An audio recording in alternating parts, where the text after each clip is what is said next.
Assalamualaikum warahmatullahi wabarakatuh. Kami dari kelompok 12 yang beranggotakan yang pertama Siska Aprilia NIM 2121197,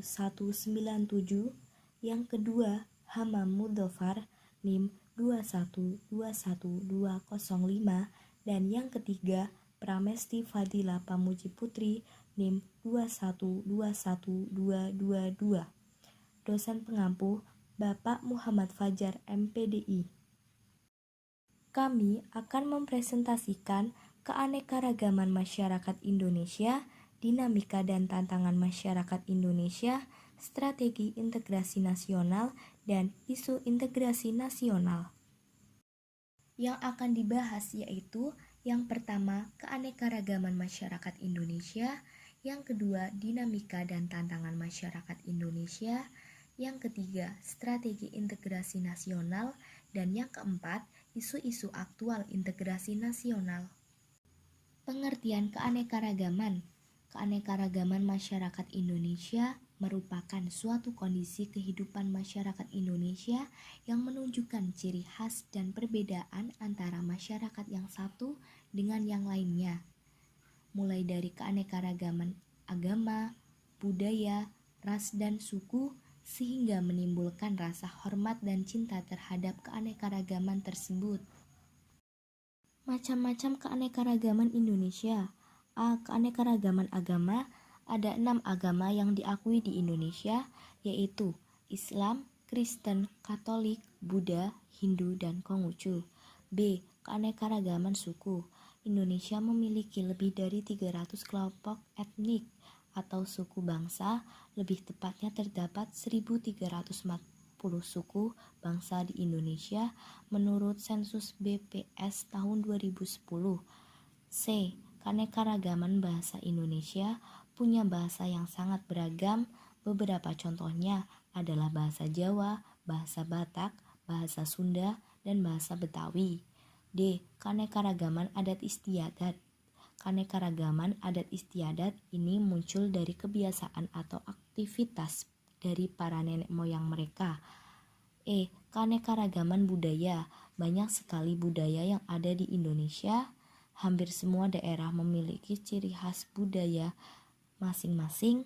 Contohnya, kain songket dari Sumatera Utara, angklung dari Jawa Barat, dan lain-lain. F. Keanekaragaman ras menurut situs merdeka.com. Terdapat 5 ras di Indonesia, yaitu ras Papua, Melanesia, ras Vedoid, ras Melayu tua atau Proto, ras Melayu muda atau Deuto Melayu, dan ras lainnya. Faktor keanekaragaman Indonesia. A. Kondisi negara kepulauan.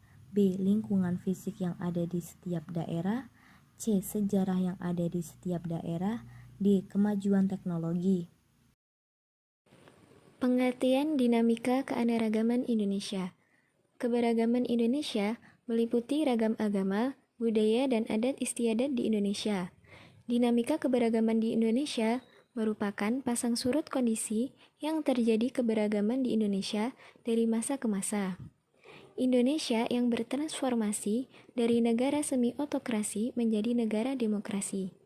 Mempunyai banyak perubahan seperti dari yang awalnya semua masalah tertutup rapat, kini menjadi konsumsi publik yang sangat luas. Dinamika seperti ini dapat memicu banyak terjadinya persoalan oleh orang-orang yang terkait, apalagi dengan kondisi negara dengan beragam sisi seperti budaya, agama, dan istiadat. Dinamika keanekaragaman masyarakat Indonesia. Yang pertama, keberagaman budaya. Keberagaman budaya yang ada di Indonesia dapat memberikan potret unggul negara Indonesia karena banyak variasi budayanya.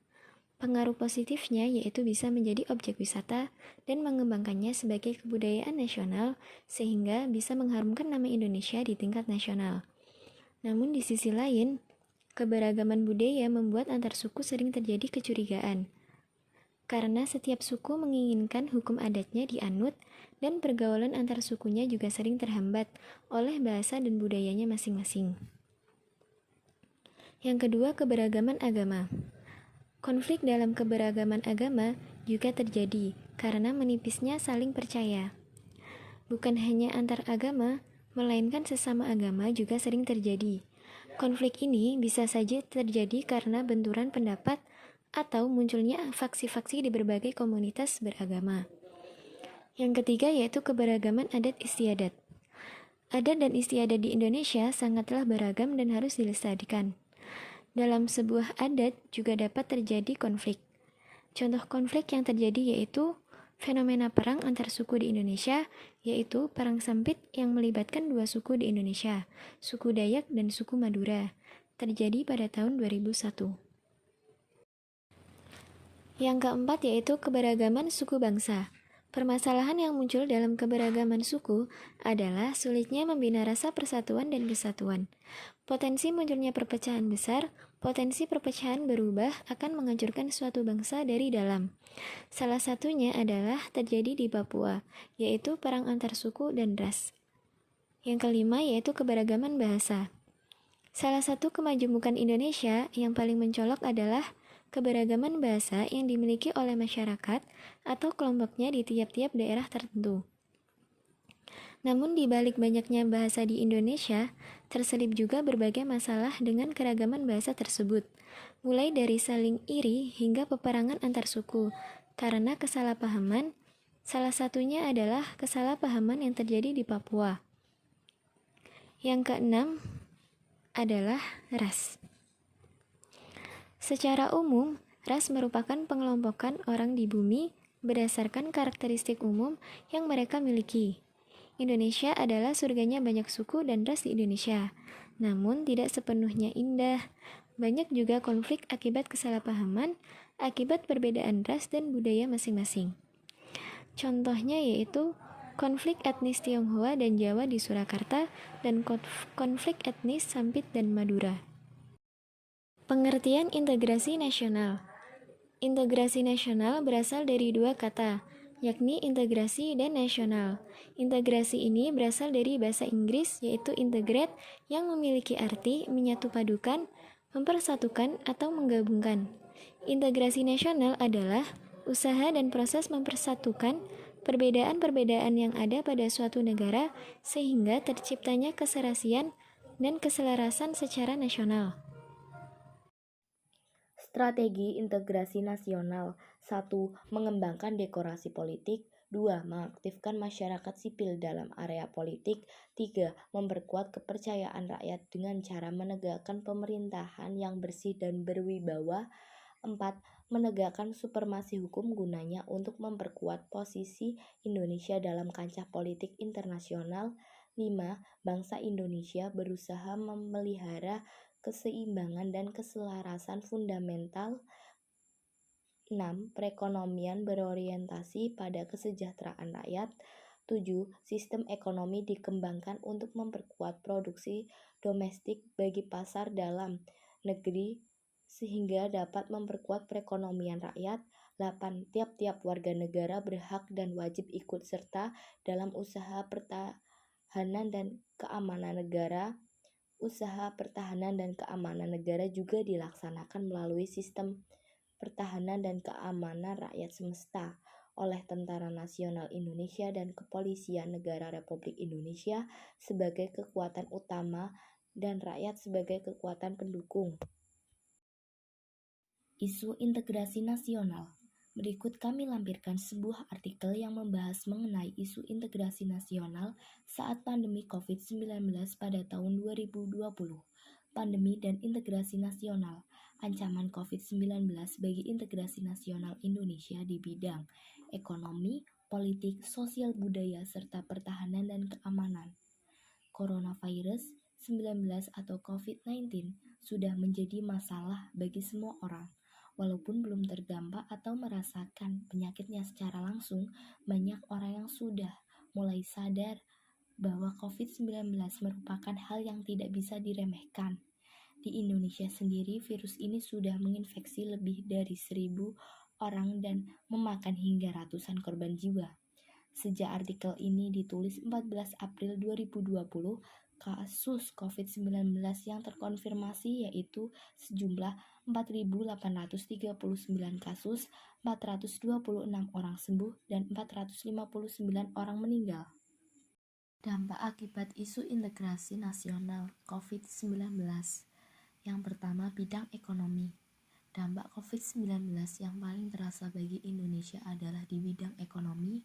Indonesia merupakan negara berkembang, walaupun pernah dinyatakan jika negara Indonesia sudah menjadi negara maju. Tetapi masih banyak indikator yang belum terpenuhi untuk membuat Indonesia disebut sebagai negara maju dan masih banyak tujuan yang harus diwujudkan untuk menjadi negara yang sejahtera.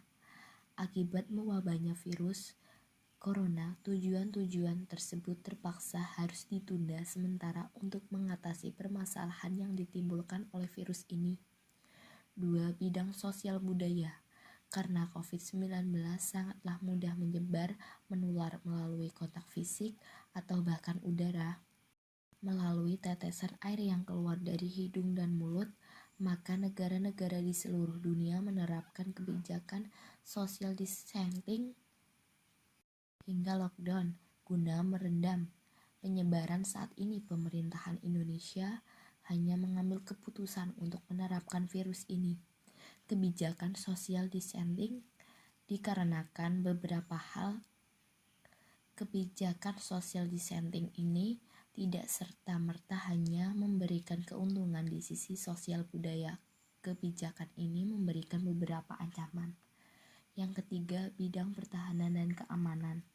Pemerintahan mengerahkan TNI, Polri untuk mempertegas peraturan social distancing.